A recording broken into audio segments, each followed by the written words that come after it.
Assalamualaikum warahmatullahi wabarakatuh. Bismillahirrahmanirrahim. Alhamdulillahi rabbil alamin.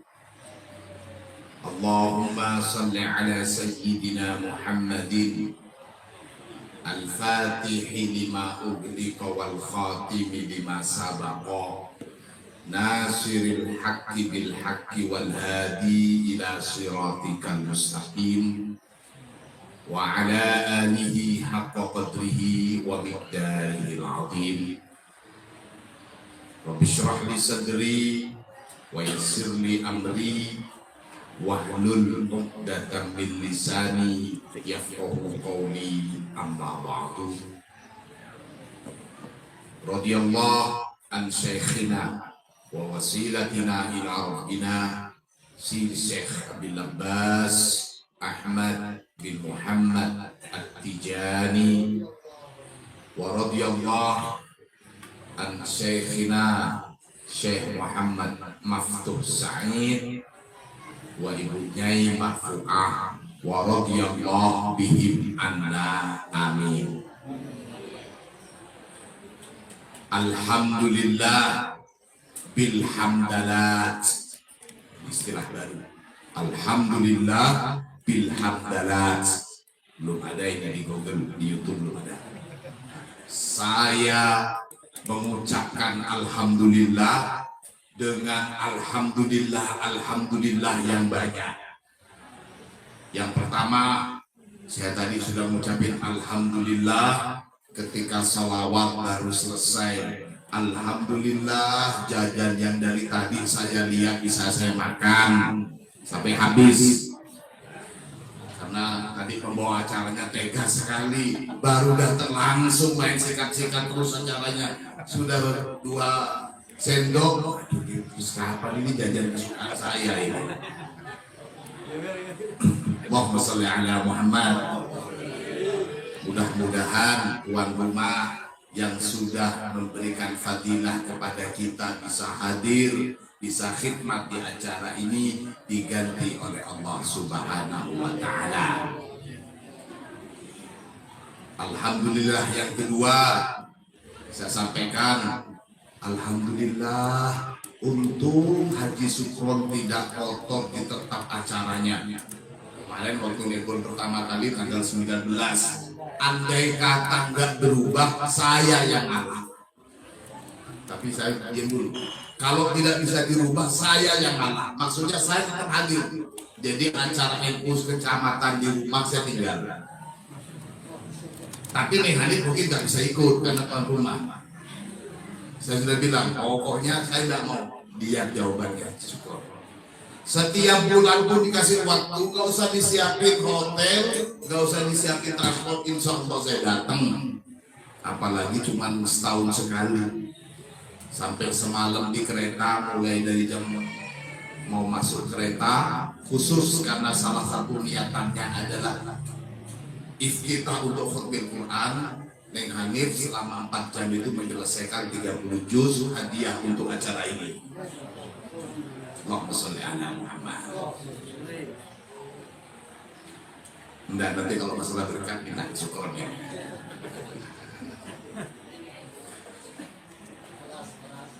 Dalam seruan saya kemarin saya katakan, mudah-mudahan kita bisa bersilaturahmi zahiran wa batinan.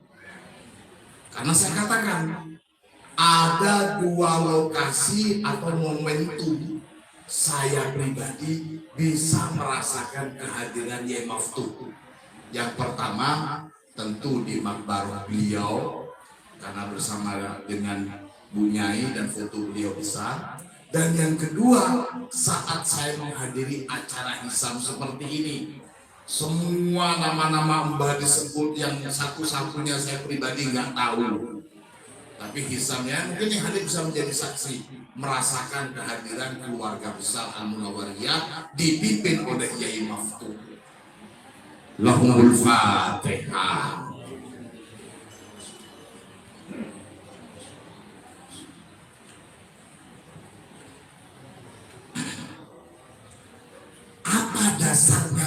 pertemuan kita ini,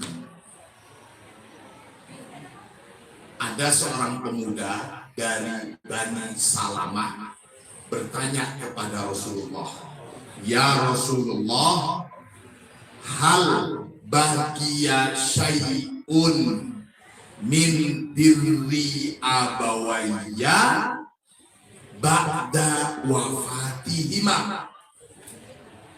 Ya Rasulullah, apakah masih ada kesempatan bagi kami untuk berbakti kepada kedua orang tua kami yang sudah tiada?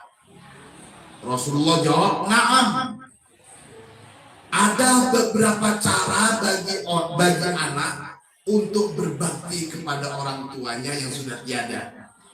Saya katakan berbakti kepada kedua orang tua yang sudah tidak ada. Artinya, kalau orang tua kita sudah tidak ada saja, masih tetap wajib berbakti, apalagi kalau orang tuanya masih ada.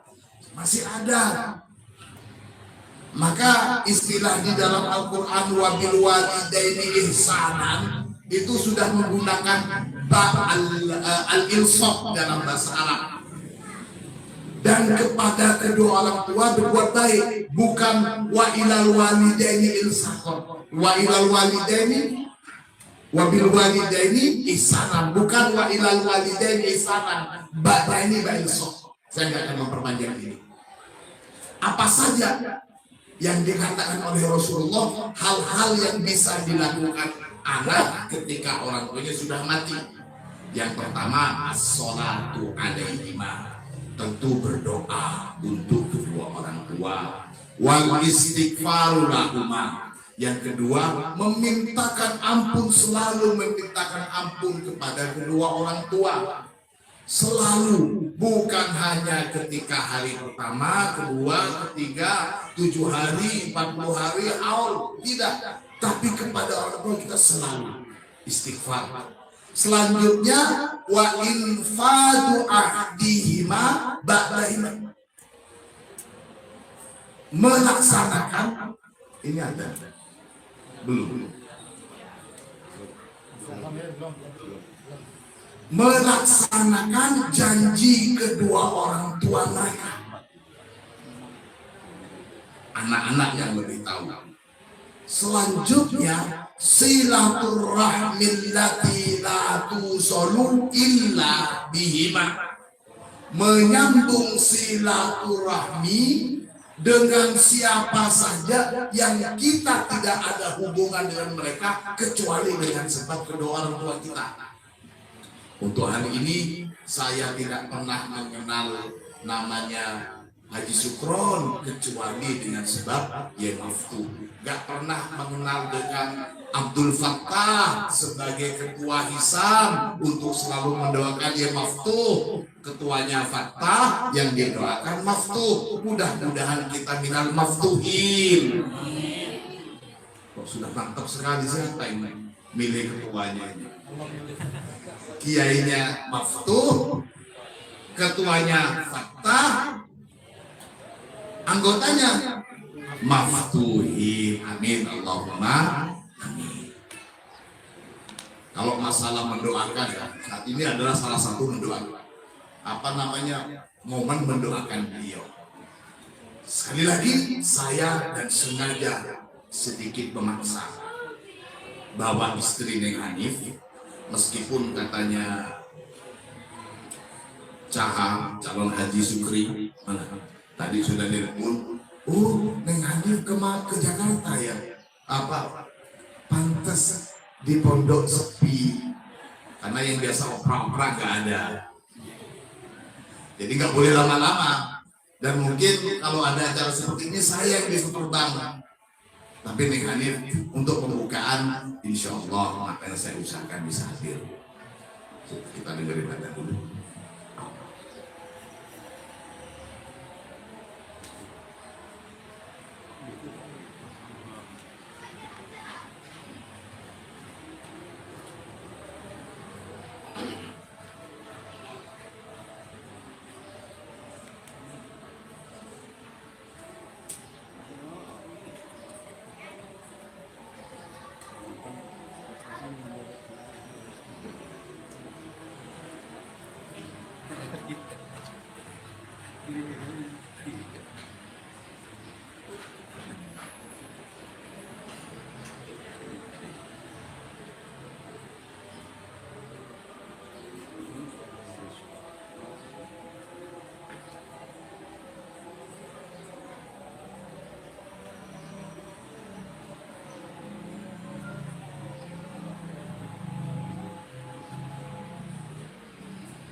La ilaha illallah Muhammad Rasulullah sallallahu alaihi wasallam.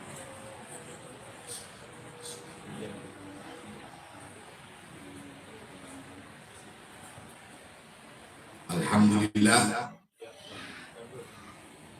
Jadi saya teruskan, saya hadir di sini, Neng Hanifah hadir di sini, panjenengan juga semua hadir di sini, tidak lain karena kita mempunyai satu ikatan yang tersambung dengan salah satu ahlul Quran, yakni Yai Maftuh Said. Mudah-mudahan dengan niatan kita terus menjaga silaturahmi ini, golong ahlul Quran.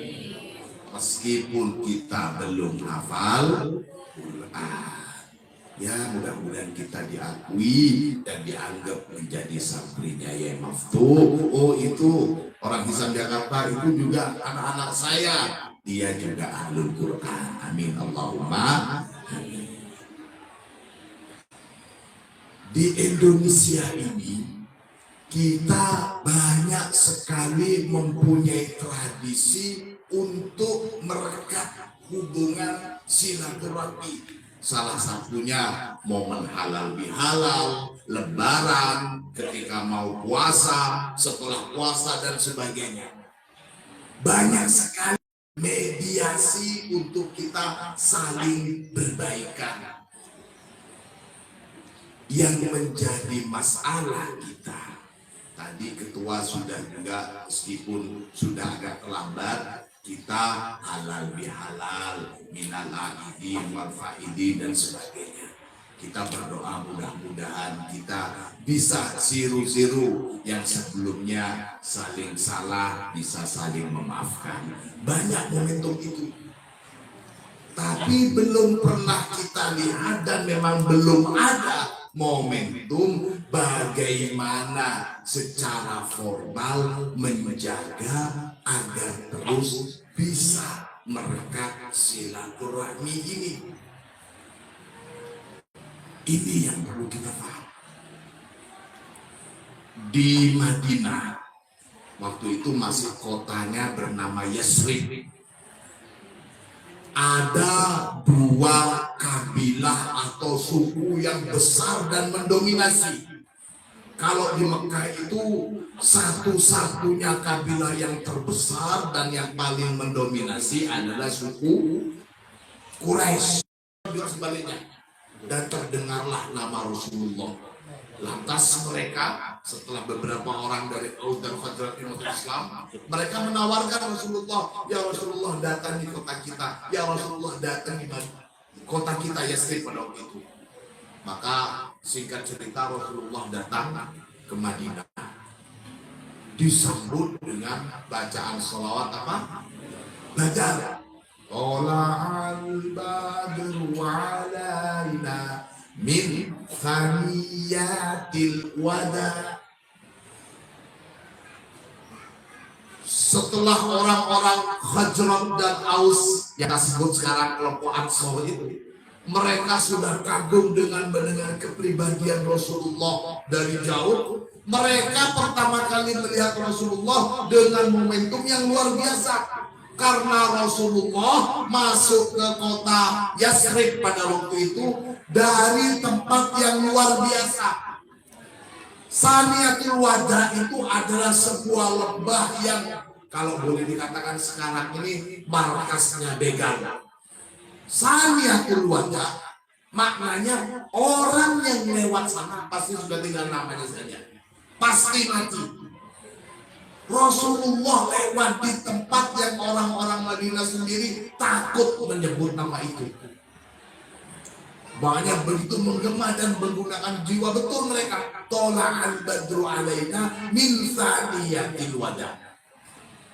Nah, setelah Rasulullah datang ke Madinah, mengubah namanya dan menggabungkan menyatukan antara Ansor, antara Aus dan Khazraj menjadi satu nama Ansor gitu.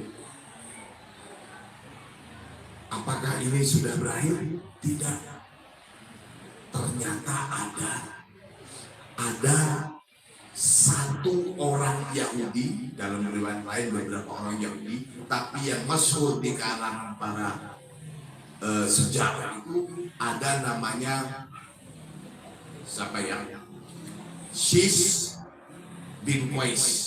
Ini seorang Yahudi. Shis bin Qais ini termasuk salah satu yang getol dan tidak terima kalau orang-orang Ansor, umat Islam yang ada di Madinah itu damai. Mereka nggak mau umat Islam itu damai. Lantas dilakukanlah beberapa cara supaya mereka bermusuhan. Sampai dibangkitkan lagi syair-syair tentang perang Bu'as tadi. Nah, berhasil. Si Yahudi ini berhasil untuk mengadu domba kelompok Aus dan Khazraj hingga mereka bermusuhan lagi dan hampir terjadi perang lagi.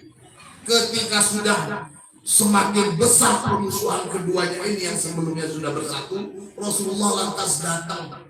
Rasulullah datang dan turun firman Allah di dalam surat Ali Imran, wa kaifa takfuruna wa antum tutsla alaikum ayatuhu wa fikum rasuluh wa may ya'tasim billah faqad hudiya ila siratim mustaqim. Di Al-Quran ini menggunakan kata ta'ajjub, Wa kaifa takfuruna wa antum tutla alaikum ayatullah. Bagaimana mungkin kalian itu bisa kufur? Ada yang mengatakan kafir lagi, ada yang mengatakan kufur atas nikmat yang sudah disatukan oleh Allah. Kok bisa-bisanya kalian mau bermusuhan lagi? Padahal, nah ini dua kunci untuk menjaga persatuan. Tutla alaikum ayatullah. Sudah dibacakan kepada kalian ayat-ayat Allah. Wa fikum rasuluh. Dan di tengah-tengah kalian ada Rasulullah. Gampangnya begini, kok bisa kalian itu mau bertengkar terus? Kok bisa kalian bermusuhan? Padahal kalian itu sudah dibacakan ayat-ayat Al-Quran dan sudah ada Rasulullah bersama kalian. Jadi seolah-olah takjub, kok bisa itu loh. Ini adalah dua kunci persatuan. Orang yang selalu dibacakan Al-Quran dan merasa kehadiran Rasulullah, maka pasti dia tidak akan pernah bermusuhan. Sekarang permasalahannya, tutla alaikum di sana. Bukan tatslun Al-Quran, tapi tutla alaikum. Dibacakan kepada kalian, bukan kalian membaca. Artinya apa? Al-Quran itu adalah ilmu yang tidak bisa kita pelajari secara otodidak. Harus ada gurunya. Hurufnya sama. Alif, lam, mim. Ada satu surat dibaca alam taro kaifafa. Ada satu surat yang dibaca alif, lam, mim. Ada yang dibaca musammiyatul huruf, ada yang dibaca asma. Tapi untuk masalah ayat-ayat Al-Quran tidak bisa belajar otodidak. Harus ada guru yang meyakinkan kita ngajinya kita ini tersambung kepada Rasulullah. Cara baca Al-Quran, apalagi memahami Al-Quran. Artinya apa? Kalau kita betul-betul bisa memegang Al-Quran sebagaimana yang diajarkan oleh Rasulullah, memahami Al-Quran sebagaimana yang difahamkan oleh Rasulullah melalui sahabat, tabi'in, tabi'in, sampai ke kiai kita, sampai ke kita, insya Allah kita akan dipelihara oleh Allah dari persatuan dan tidak terpecah belah. Itu yang pertama Al-Quran. Maka dengan niatan khutmil Quran di sini tidak lain upaya untuk merekat batiniah kita kepada guru kita yang menyambungkan Al-Quran kita kepada Rasulullah. Allahumma sholli ala Muhammad. Terus apakah ayat itu masih berlaku sekarang, Gus? Karena kan Rasulullah sudah nggak ada sekarang di sini. Wa fikum rasul itu bagaimana kita memaknai? Ayat itu turun saat Rasulullah bersama para sahabat. Nah sekarang sudah nggak ada Rasulullah, berarti kita cuma bisa satu saja. Tutla alaikum ayatullah. Terus bagaimana memahami wa fikum rasuluh? Allahumma sholli ala Muhammad. Salah satu bentuk pujian Rasulullah kepada para sahabat beliau adalah ketika Rasulullah mengucapkan huwa minni wa ana minhu. Dia itu termasuk dari aku dan aku termasuk dari dia. Ini untuk menunjukkan satu kesatuan Rasulullah dengan sahabat-sahabat yang dipuji oleh Rasulullah. Di dalam riwayat ada setidaknya 4 sahabat yang mendapatkan ucapan huwa minni wa ana minhu langsung dari Rasulullah. Yang pertama tentu sahabat Ali karramallahu wajhah, putra Ali juga begitu, Husain. Kemudian sahabat Ibnu Abbas, dan ada namanya sahabat Julaibib. Ada juga namanya Durrah binti Abu Lahab. Saya sekarang akan menceritakan dua ini saja, Julaibib dan Durrah binti Abu Lahab. Kalau yang tiga yang lain itu memang sudah orang-orang mulia masyhur. Jadi Julaibib dan Durrah binti Abi Lahab. Pertama Julaibib. Julaibib ini adalah orang termasuk golongan Ansor yang sangat sederhana, tidak terkenal, bukan dari golongan keluarga yang terhormat, tapi dia mengikuti Rasulullah dan beriman. Itu saja hubungan si Julaibib dengan Rasulullah, karena beriman pada Rasulullah. Suatu ketika Julaibib ini minta dinikahi kepada Rasulullah. Ya Rasulullah, saya merasa sudah waktunya untuk menikah. Kamu mau menikah? Iya, kata Julaibib. Dicarikanlah oleh Rasulullah seorang wanita yang terhormat. Seorang wanita terhormat dijodohi. Nah, ketika Rasulullah mau menjodohkan seorang wanita yang terhormat dengan Julaibib ini, orang tuanya si wanita, loh siapa? Calon menantu saya orang yang gak jelas. Nah, kita sekarang begitu. Yang ngingetin bukan si Julaibib atau Rasulullah, langsung putrinya bilang, wahai ayah, apakah ayah mau menentang perintah Rasulullah? Itu yang pertama. Selanjutnya Julaibib ini banyak ikut perang dengan Rasulullah, sampai satu ketika beliau ini mati syahid karena ikut perang. Setelah membunuh, dalam riwayat, setelah membunuh 7 atau 8 musuh kaum kufar waktu itu. Rasulullah belum tahu kalau Julaibib ini sudah meninggal. Rasulullah belum tahu. Ketika ditanya mana Julaibib, akhirnya ada sahabat yang bilang Julaibib sudah gugur ya Rasulullah. Dicari jenazahnya oleh Rasulullah, kemudian Rasulullah sendiri yang menguburkan si Julaibib ini. Lalu Rasulullah bilang setelah dimakamkan, huwa minni wa ana minhu. Bukan hubungan darah, bukan hubungan kehormatan, apa-apa, cuma karena beriman kepada Rasulullah. Yang kedua, Durrah binti Abu Lahab. Surat Al-Lahab itu turun di Mekah. Artinya tegas di dalam Al-Quran kalau Abu Lahab itu tempatnya sudah pasti di neraka. Si Durrah ini termasuk pengikut Rasulullah. Ketika hijrah, Rasulullah si Durrah ini ikut hijrah juga. Jadi menyusul Rasulullah hijrah.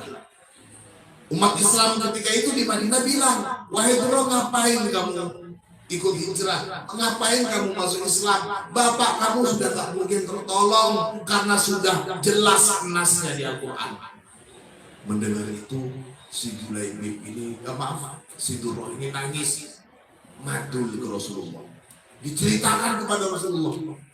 Setelah itu lantas Rasulullah datang kepada orang-orang yang nyindir si Durrah dan bilang begini, siapa yang menghina dia, jangan kalian mengikut sertakan dia dengan bagaimana kondisi orang tuanya. Dia sudah beriman kepada saya. Artinya apa di sini? Kita ngambil contoh yang paling sederhana bahwa kita bisa bersama dengan Rasulullah hanya dengan modal iman kita kepada Rasulullah Sallallahu Alaihi Wasallam. Maka tidak heran ketika Allah menyuruh Rasulullah, Kul amanna billah. Muhammad, katakan amanna billah, kami beriman. Allah bukan mengatakan Kul amantu billah, bukan bilang wahai Muhammad katakan aku beriman, tapi katakan kami beriman. Padahal Rasulullah satu orang. Kaminya ini siapa? Siapa kaminya ini? Ya tentu adalah para anggota Hisam. Yang kalau sudah sholawat semuanya saya nampak busuk sekali. Ini kan calon-calon semua yang bersama dengan Rasulullah semuanya. Maka kalau kita memegang Rasulullah, cinta kita kepada Rasulullah terus kita pertahankan sambil lalu memahami tentang ayat-ayat Al-Quran, apalagi bacanya ya. Memahami Al-Quran sebagaimana Rasulullah mengajarin.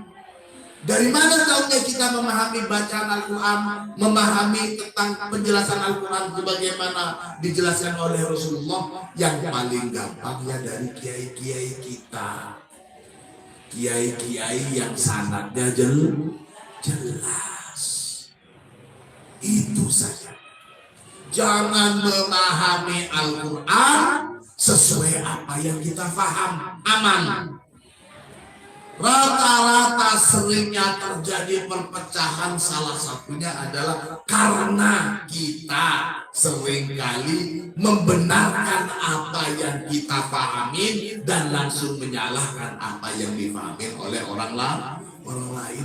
Jangankan kita, para hadirin wal hadirat, jangankan kita, Sayyidina Ali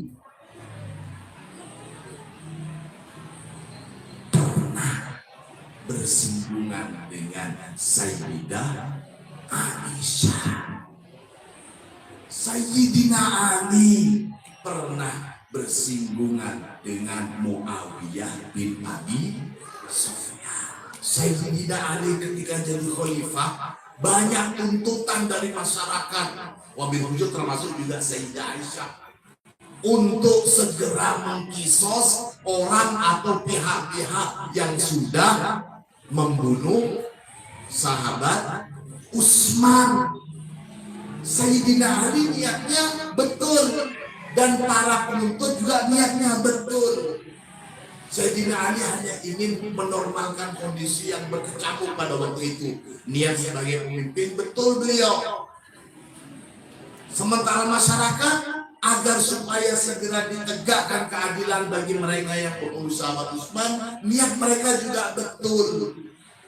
Jadi saya di sini bukan dalam pihak yang mendukung atau tidak mendukung ini, tapi semuanya sama-sama niatan yang betul. Toh demikian, meskipun niatnya sudah betul, masih terjadi perpecahan, apalagi yang diniatin dengan niatan yang tidak betul. Artinya apa? Di sini ada bentuk ujian untuk kesabaran bagi kita. Maka kalau Sayyidina Ja'far As-Shadiq dengan munggahan sholawat, apa namanya sholawatnya? Sholawat asgil pada waktu itu betul.